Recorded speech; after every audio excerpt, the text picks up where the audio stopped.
We all want our pets to live long, healthy lives, so we need to do what we can to prevent the common diseases in dogs and cats that are likely to lead to illness or possibly even death.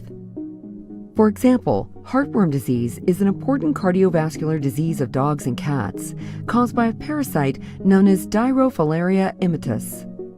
These worms can grow to 6 to 12 inches in length and live in the pulmonary arteries of the lungs in both dogs and cats.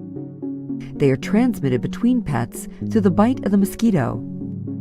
The infective third-stage heartworm larvae carried by mosquitoes are microscopic and reside within the mosquito's labium, which is commonly referred to as the lip.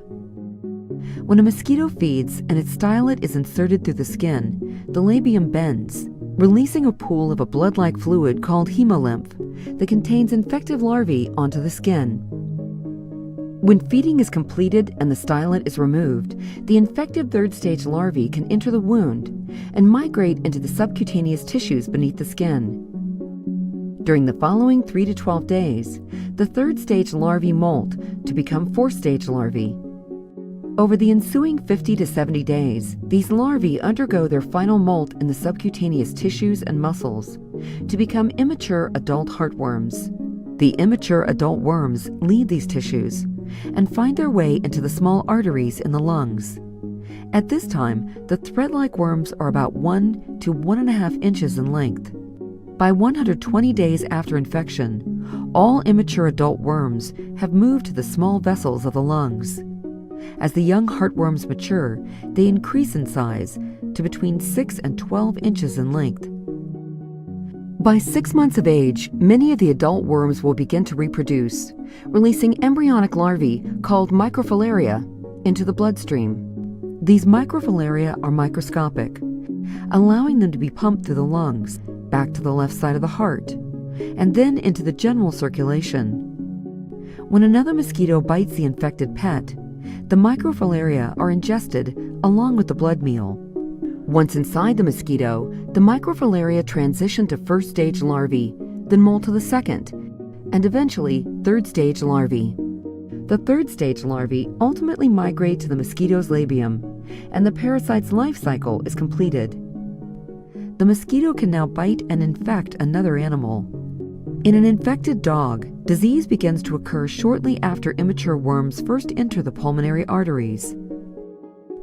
Inflammation caused by these small worms damages the lining of the blood vessels, causing thickening of the walls of the arteries where the worms reside.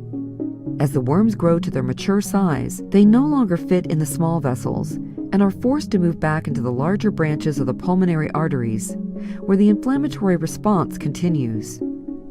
The persistent inflammation causes progressive thickening of the vessel walls, ultimately leading to scarring and potentially irreversible changes. While adult heartworms can live up to 7 years, worms die at various ages.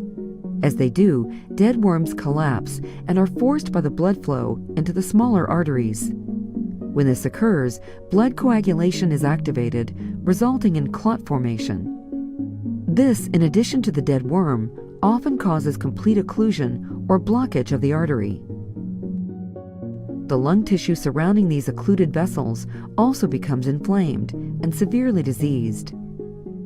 As blood vessels become progressively thickened, less compliant, and obstructed, blood flow is impaired. Eventually, blood pressure within the pulmonary arteries and right side of the heart increases, which can lead to heart failure. Fortunately, most dogs diagnosed with heartworms appear happy and healthy. However, all dogs with heartworms have disease, whether or not symptoms are observed. To prevent possible life-threatening complications of heartworm disease, it is important for all infected dogs to be treated appropriately, with the full course of treatment recommended by the American Heartworm Society.